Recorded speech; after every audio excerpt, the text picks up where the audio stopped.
الحمد لله نحمده ونستعينه ونستغفره ونؤمن به ونتوكل عليه ونعوذ بالله من شرور أنفسنا ومن سيئات أعمالنا لا مضل له ومن يضلله فلا هادي له ونشهد أن لا إله إلا الله وحده لا شريك له ونشهد أن سيدنا ومولانا محمدا عبده ورسوله أما بعد فأعوذ بالله من الشيطان الرجيم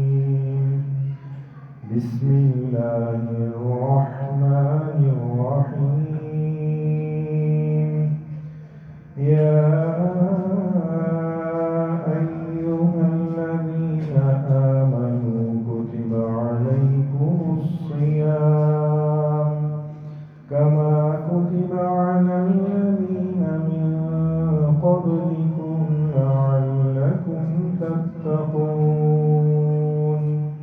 آمنت بالله صدق الله ومولانا العظيم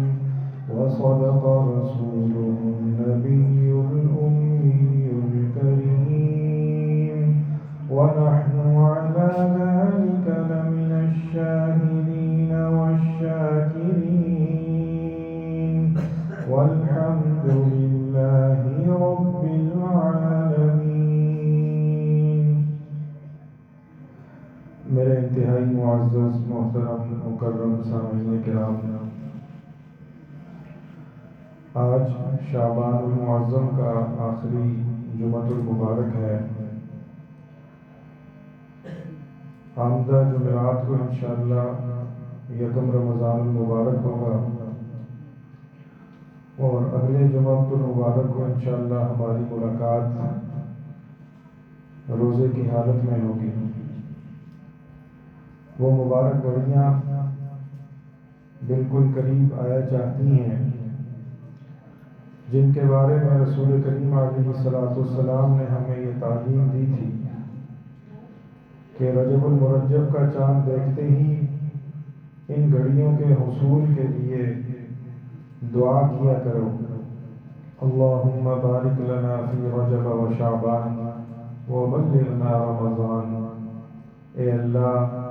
ہمارے رجب اور شعبان میں برکت پیدا فرما دے اور ہمیں رمضان المبارک تک پہنچا دے. وہ مبارک گھڑیاں بالکل قریب آنے والی ہیں. ان کے لیے تیاری کرنا، اپنے اندر استعداد پیدا کرنا، یہ اس وقت ایک مسلمان کی طرف اللہ تبارک و تعالیٰ کے احکامات میں سے ایک بڑا حکم متوجہ ہے. رمضان المبارک یہ برکتوں والا مہینہ، یہ محبتوں والا مہینہ، یہ مساوات اور غمخواری والا مہینہ، یہ صبر سکھانے والا مہینہ ہماری طرف آنے والا ہے. اللہ تبارک و تعالیٰ سے ابھی سے دعاؤں کا اہتمام شروع کر دیں کہ اے اللہ جس طریقے سے اس مہینے کو گزارنے کا حق ہے ہمیں اس طریقے سے یہ مہینہ گزارنے کی توفیق عطا فرما دیجیے. جو آیت مبارکہ میں نے آپ حضرات کے سامنے تلاوت کی ہے یہ سورۃ البقرہ کی آیت ہے. اللہ تبارک و تعالیٰ نے اس آیت مبارکہ میں ارشاد فرمایا یا ایھا الذین آمنوا، اے ایمان والو، کتب علیکم الصیام،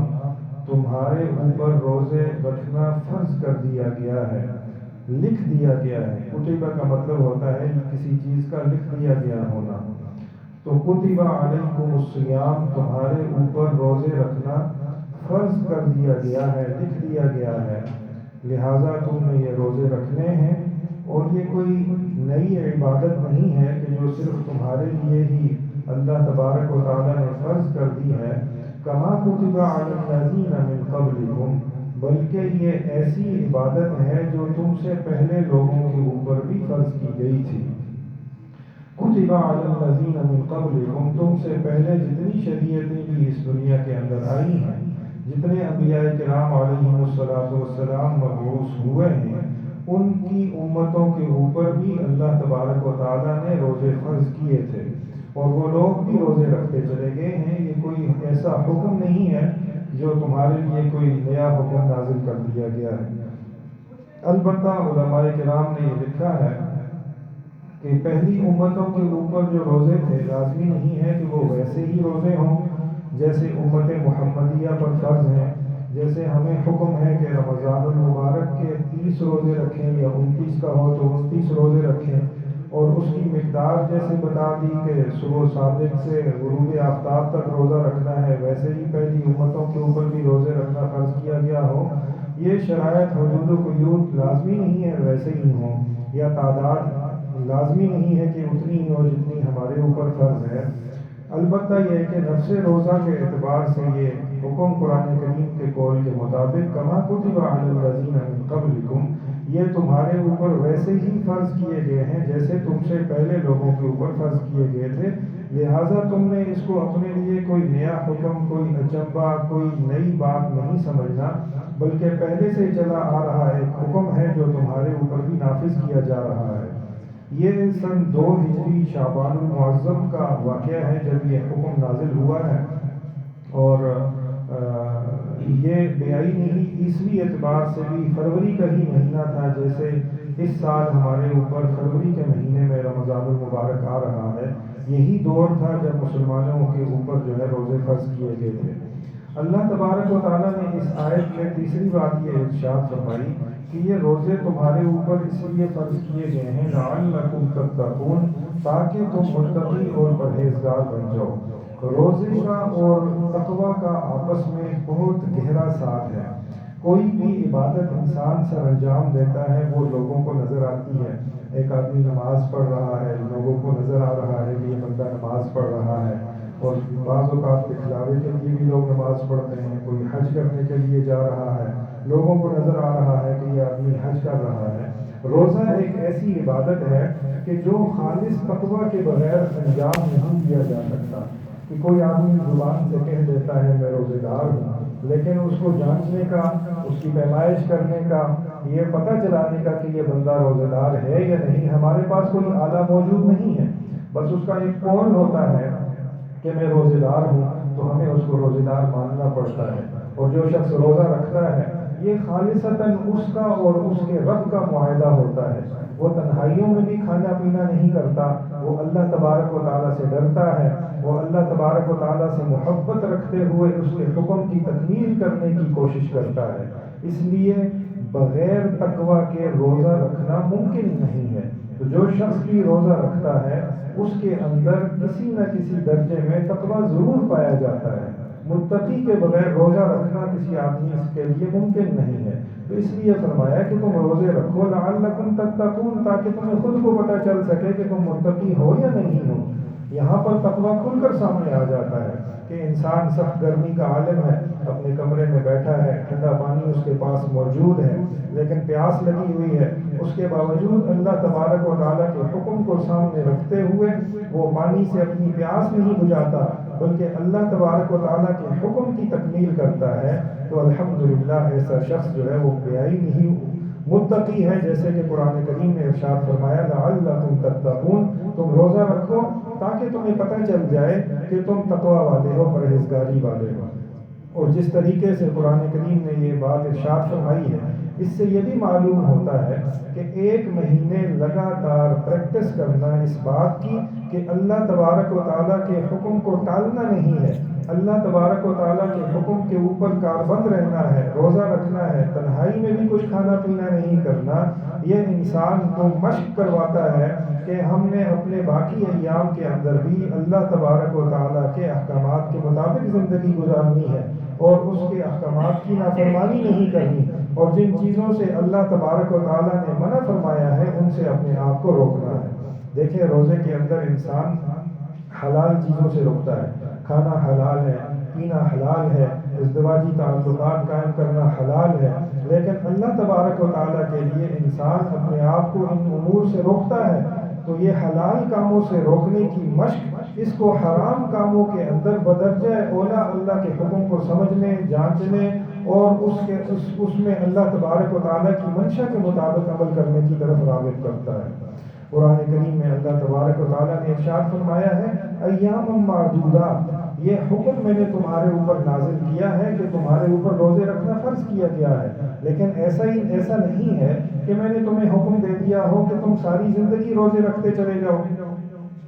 بلکہ یہ ایام معدودات ہیں، یہ گنتی کے چند دن ہیں جن دنوں کے اندر تم نے روزے رکھنے ہیں۔ اور وہ روزے رکھنا بھی ایسا نہیں ہے کہ اگر تمہیں بیماری ہے یا تم سفر کے عالم کے اندر ہو پھر بھی تمہارے اوپر لازم کر دیا جائے کہ تم روزے لازم رکھو گے۔ اللہ تبارک و تعالیٰ کسی شخص کے اوپر اس کی وسعت سے بڑھ کر کوئی حکم نازل نہیں فرماتے، لہٰذا اگر تمہارے اوپر کوئی ایسا مرض طاری ہو جاتا ہے جو تمہیں روک رہا ہے کہ تم روزہ رکھو، یا کوئی ایسا سفر طاری ہو جاتا ہے جو تمہیں روزہ رکھنے کی وجہ سے مشقت میں ڈال رہا ہے، تو تمہارے لیے یہ جائز ہے کہ تم دیگر ایام کے اندر اپنی گنتی پوری کر لو۔ اللہ تبارک و تعالیٰ نے جتنے روزے فرض کیے ہیں اس فرض روزوں کی گنتی تم رمضان المبارک کے بعد پوری کر لو، اور رمضان المبارک میں مرض کی وجہ سے یا سفر کی وجہ سے روزے افطار کر لو۔ رسول کریم علیہ السلام جس وقت مدینہ طیبہ میں تشریف لائے تو سن 2 ہجری شعبان المعظم فروری کے مہینے میں آپ علیہ السلام پر یہ حکم نازل ہوا تھا کہ رمضان المبارک کے روزے رکھا کرو۔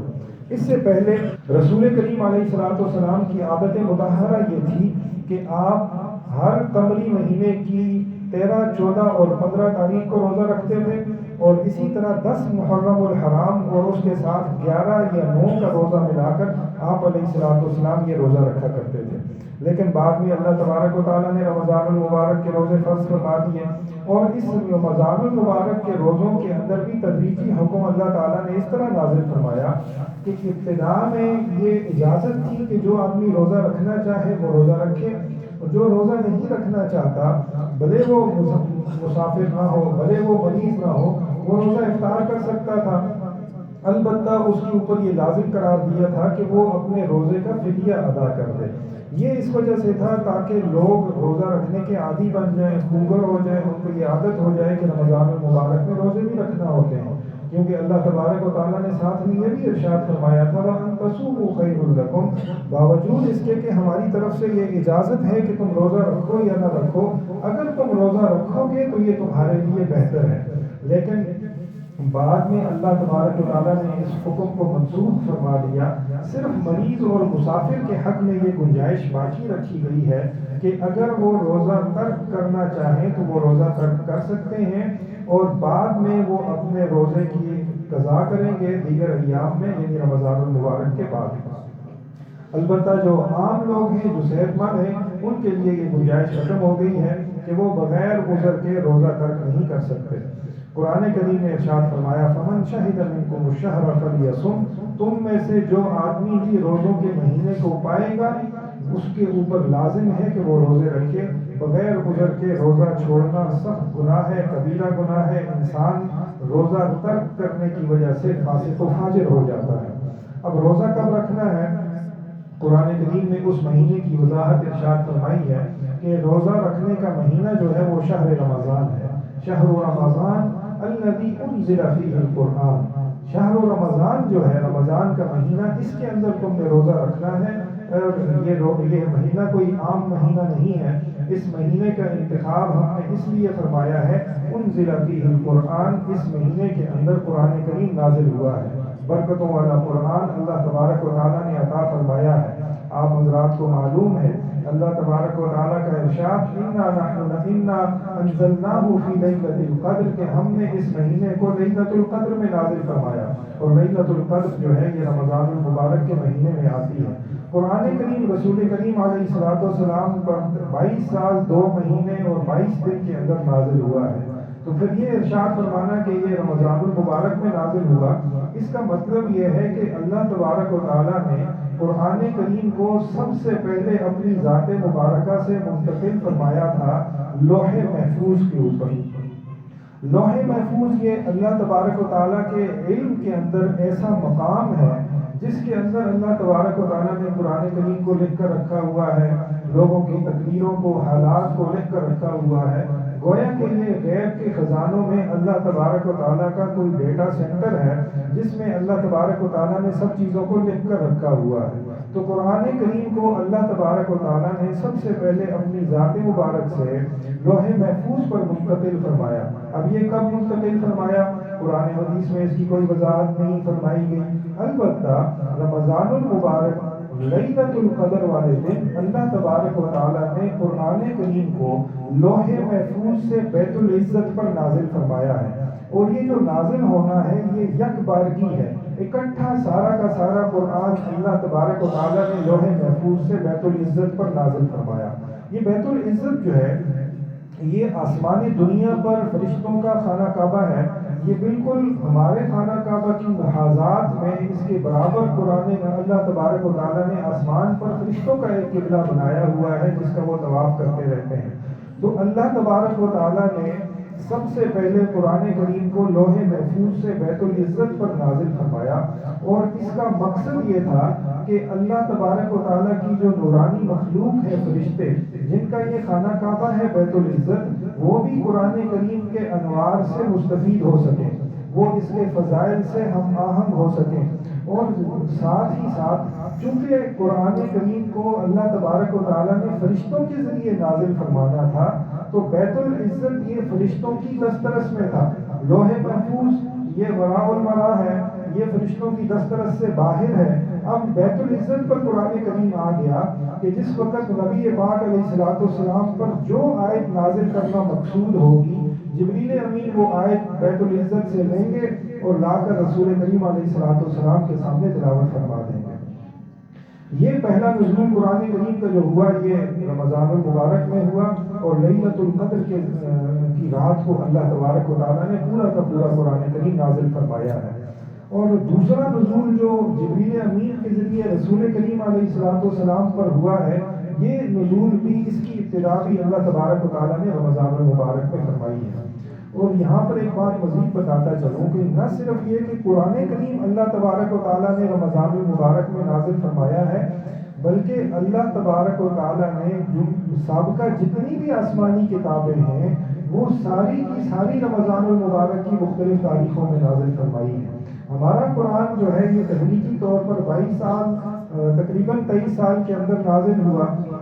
سابقہ انبیاء پر جو کتابیں نازل ہوتی تھیں وہ تدریجاً نہیں نازل ہوتی تھیں، وہ یک بار کی انبیاء کے اوپر نازل ہوئی ہیں۔ موسیٰ علیہ السلام 40 رات کا اعتکاف کرنے کوہ طور پر تشریف لے گئے، وہاں اللہ تبارک و تعالیٰ نے ان کو لکھوایا ہے تورات کو، تختیوں کے اوپر موسیٰ علیہ السلام نے تورات لکھی ہے اور لکھ کر اپنی قوم کے پاس پوری کی پوری کتاب ایک دفعہ ہی لے کر آئے ہیں، لیکن قرآن کریم یک بار بھی نازل نہیں ہوا۔ تو کہتے ہیں کہ وہ جو زمانہ جب موسیٰ علیہ السلام پر قرآن کریم نازل ہو رہا تھا وہ زمانہ بھی رمضان المبارک کا زمانہ تھا۔ اسی طرح دیگر انبیاء کے اوپر جو کتابیں نازل ہوئی ہیں وہ بھی رمضان المبارک میں نازل ہوئی ہیں۔ تو یہ جو اللہ تبارک و تعالیٰ کا ارشاد ہے شہر رمضان الذی انزل فیہ القرآن، کہ اللہ تبارک و تعالیٰ نے یہ جو تمہارے اوپر روزے فرض کیے ہیں جن کے بارے میں فرمایا تھا ایام معدودات، یہ گنتی کے چند دن ہیں، یہ گنتی کے کوئی عام دن نہیں ہے بلکہ یہ شہر رمضان ہے الذی انزل فیہ القرآن، جس کے اندر اللہ تبارک و تعالیٰ نے قرآن نازل کیا ہے۔ اور حدیث کے حوالے سے میں نے عرض کر دیا کہ باقی آسمانی کتابیں بھی اللہ تبارک و تعالیٰ نے اسی مہینے میں نازل فرمائی ہیں۔ روزہ عربی زبان میں اس کے لیے جو لفظ استعمال ہوتا ہے وہ لفظ ہے صوم کا، اس کی جمع اسوام آتی ہے، مصدر اس کا سیام ہے، قرآن کریم میں جو ارشاد ہوا ہے کتب علیکم الصیام، اس کا مطلب ہوتا ہے رک جانا، باز آ جانا، کسی چیز سے منع ہو جانا۔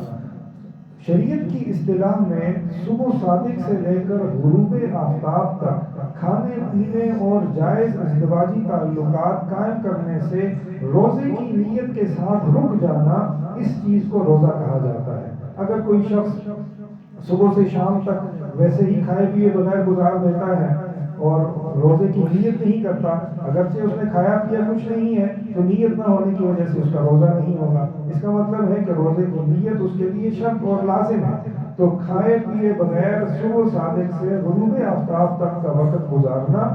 اور اس کے اندر روزہ رکھنے کی نیت بھی ہو، یہ شرعاً روزہ کہلاتا ہے۔ باقی عام طور پر لوگوں سے جب بات کی جاتی ہے روزہ کس کو کہتے ہیں، تو ان کا جواب یہ ہوتا ہے کہ رمضان المبارک میں صبح سے شام تک اپنے آپ کو گناہوں سے بچانا، جھوٹ سے بچانا، فراڈ سے بچانا، دھوکے سے بچانا، اس چیز کو روزہ کہتے ہیں۔ تو یاد رکھیں کہ یہ جو جھوٹ سے بچنا ہے، دھوکے سے بچنا ہے، فراڈ سے بچنا ہے، دوسروں کو اذیت دینے سے اپنے آپ کو بچانا ہے، یہ روزہ ہمارا سارے سال کا روزہ ہے۔ یہ روزہ ہمارا پیدائش سے لے کر موت تک کا روزہ ہے۔ رمضان المبارک ہمیں صبح صادق سے لے کر غروب آفتاب تک 3 جائز امور سے روکتا ہے۔ ان 3 جائز امور سے نیت روزہ کر کے ہم نے رکنا، یہ صوم کہلاتا ہے۔ ہاں، وہ جو ہمارا ساری زندگی کا روزہ ہے، وہ ساری زندگی کا روزہ یہاں پر رمضان المبارک میں خاص طور پر ہماری طرف متوجہ ہو جاتا ہے کہ تم اللہ تبارک و تعالیٰ کے حکم کی وجہ سے 3 جائز چیزوں سے رکے ہوئے ہو، اور جو ہمیشہ سے تمہارا روزہ چلا آ رہا ہے اس کا ارتکاب پھر بھی تم کر رہے ہو۔ تم دکان پر جاتے ہو، لوگوں کو دھوکہ دے کر سونا بیچتے ہو، تم دفتر میں جاتے ہو، جا کر وہاں رشوت لے کر لوگوں کے کام کرتے ہو، تمہیں کوئی کام پڑتا ہے رشوت دے کر لوگوں سے کام کروا لیتے ہو، تمہارے پڑوسی جو ہیں وہ تمہارے آزار سے محفوظ نہیں ہے، تم ان کو اذیتیں دیے چلے جا رہے ہو، لوگوں کے لیے پریشانی کا، ان کو تنگ کرنے کا تم سامان مہیا کر رہے ہو، تو یہ روزہ تمہارا جو ہے یہ اپنے صحیح معنوں میں نہیں گزر رہا۔ تم حلال چیزوں سے تو رکے ہوئے ہو اللہ تبارک و تعالیٰ کے حکم سے، 1 مہینے کے جو روزہ ہے اس کی تو تم پاسداری کر رہے ہو، جو ساری زندگی کا روزہ اللہ تبارک و تعالیٰ نے تمہارے ذمہ لگایا ہوا ہے اس کا پاس تم نہیں رکھ رہے۔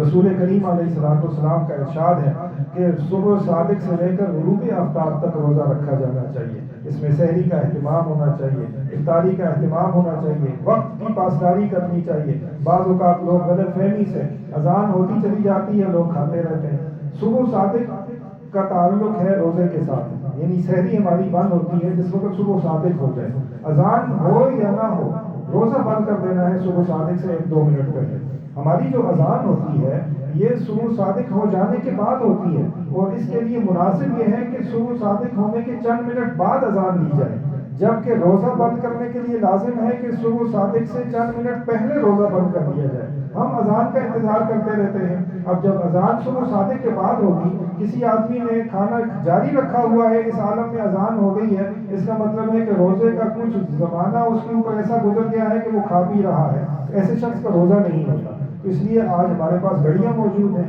ہمارے پاس ٹائم ٹیبل موجود ہیں، اگر نہیں ہے تو یہ مسجد کے اندر ٹائم ٹیبل نقشہ لگا ہوا ہے، اس سے تصویر بنا کر لے جائیں، اپنے پاس رکھ لیں، اور ٹائم کی پابندی کے ساتھ جو ہے وہ سحری کی جانی چاہیے۔ بعض لوگ رات کو ہی جو ہے کھا پی کر سو جاتے ہیں، دیر تک جاگتے رہتے ہیں، کھایا پیا اور پھر سو گئے، اور سحری کو اٹھی نا، نماز کے لیے جاگ آئی تو اٹھ کے نماز پڑھ لی، ورنہ نماز بھی فوت ہو جاتی ہے۔ تو یاد رکھیں کہ سحری جو سنت کی ہے رسول کریم علیہ السلام نے، وہ سنت کی ہے رات کے بالکل آخری پہر میں، اذان سے تھوڑا سا زمانہ پہلے جا کر آپ نے سحری کرنی ہے، یہ سنت ہے۔ اور بعض اوقات ایسا ہوتا ہے کہ لوگ سحری کے لیے نہیں اٹھ پائے، وہ سمجھتے ہیں کہ چونکہ سحری نہیں کی ہے تو لہٰذا آج ہم روزہ نہیں رکھ سکتے۔ سحری روزے کے لیے سنت ہے، روزے کے لیے شرط نہیں ہے۔ اگر کسی آدمی نے سحری نہیں کی یا نہیں کر سکا تو اس کے لیے لازم ہے کہ وہ روزہ پھر بھی رکھے۔ اللہ تبارک و تعالیٰ توفیق عطا فرمائے۔ رسول کریم علیہ السلام نے اس کے مسائل پر انشاءاللہ اگلے جمعے میں گفتگو کروں گا۔ رسول کریم علیہ السلام نے شعبان المعظم میں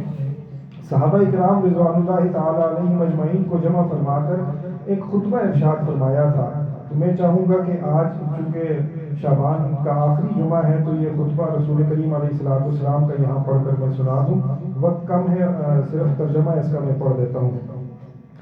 حضرت سلمان رضی اللہ تعالیٰ عنہ فرماتے ہیں کہ نبی کریم علیہ السلام نے شعبان کی آخر تاریخ میں ہم لوگوں کو واعظ فرمایا کہ تمہارے اوپر ایک مہینہ آ رہا ہے جو بہت بڑا مہینہ ہے، بہت مبارک مہینہ ہے، اس میں ایک رات ہے شب قدر جو 1000 مہینوں سے بڑھ کر ہے۔ اللہ تعالیٰ نے اس کے روزے کو فرض فرمایا اور اس کے رات کے قیام یعنی تراویح کو ثواب کی چیز بنایا ہے۔ جو شخص اس مہینے میں کسی نیکی کے ساتھ اللہ کا قرب حاصل کرے ایسا ہے جیسا کہ غیر رمضان میں فرض کو ادا کیا، اور جو شخص اس مہینے میں کسی فرض کو ادا کرے وہ ایسا ہے جیسا کہ غیر رمضان میں 70 فرض ادا کرے۔ یہ مہینہ صبر کا ہے اور صبر کا بدلہ جنت ہے، اور یہ مہینہ لوگوں کے ساتھ غم خواری کرنے کا ہے۔ اس مہینے میں مومن کا رزق بڑھا دیا جاتا ہے۔ جو شخص کسی روزہ دار کا روزہ افطار کرائے اس کے لیے گناہوں کے معاف ہونے اور آگ سے خلاصی کا سبب ہوگا، اور روزہ دار کے ثواب کی مانند اس کو ثواب ہوگا، مگر اس روزہ دار کے ثواب سے کچھ کم نہیں کیا جائے گا۔ صحابہ کرام نے عرض کیا، یا رسول اللہ، ہم میں سے ہر شخص تو اتنی وسعت نہیں رکھتا کہ روزہ دار کو افطار کرائے۔ تو آپ نے فرمایا، پیٹ بھر کر کھلانے پر موقوف نہیں، یہ ثواب اللہ جل شانہ ایک کھجور سے کوئی افطار کرا دے، یا ایک گھونٹ پانی پلا دے، یا ایک گھونٹ لسی پلا دے، اس پر بھی مرحمت فرما دیتے ہیں۔ یہ ایسا مہینہ ہے کہ اس کا اول حصہ اللہ کی رحمت ہے، اور درمیانی حصہ مغفرت ہے، اور آخری حصہ آگ سے آزادی ہے۔ جو شخص اس مہینے میں ہلکا کر دے اپنے غلام کے بوجھ کو، حق تعالی شان اس کی مغفرت فرماتے ہیں اور آگ سے آزادی فرماتے ہیں۔ اور 4 چیزوں کی اس میں کثرت رکھا کرو، جن میں سے 2 چیزیں اللہ کی رضا کے واسطے، اور 2 چیزیں ایسی ہیں کہ جن سے تمہیں چارہ کار نہیں۔ پہلی 2 چیزیں جن سے تم اپنے رب کو راضی کرو گے وہ کلمہ طیبہ اور استغفار کی کثرت ہے، یعنی کثرت سے کلمہ طیبہ پڑھا جائے اور اللہ تعالیٰ سے اپنے گناہوں کی بخشش طلب کی جائے۔ دوسری 2 چیزیں یہ ہیں کہ جنت کی طلب کرو اور آگ سے پناہ مانگو۔ جو شخص کسی روزہ دار کو پانی پلائے، حق تعالیٰ قیامت کے دن میرے حوض سے اس کو ایسا پانی پلائیں گے جس کے بعد جنت میں داخل ہونے تک پیاس نہیں لگے گی۔ یہ فرمان رسول کریم علیہ السلام نے شعبان المعظم کے آخر میں ارشاد فرمایا تھا۔ آپ علیہ السلام کی سنت کی تکمیل کے لیے عرض کر دیا۔ اللہ تبارک و تعالیٰ سے دعا ہے کہ آمدہ رمضان المبارک کو اس کی شرائط کے مطابق ہمیں گزارنے کی، اس کی برکتیں حاصل کرنے کی توفیق عطا فرمائے۔ وآخر دعوانا ان الحمد للہ رب العالمین۔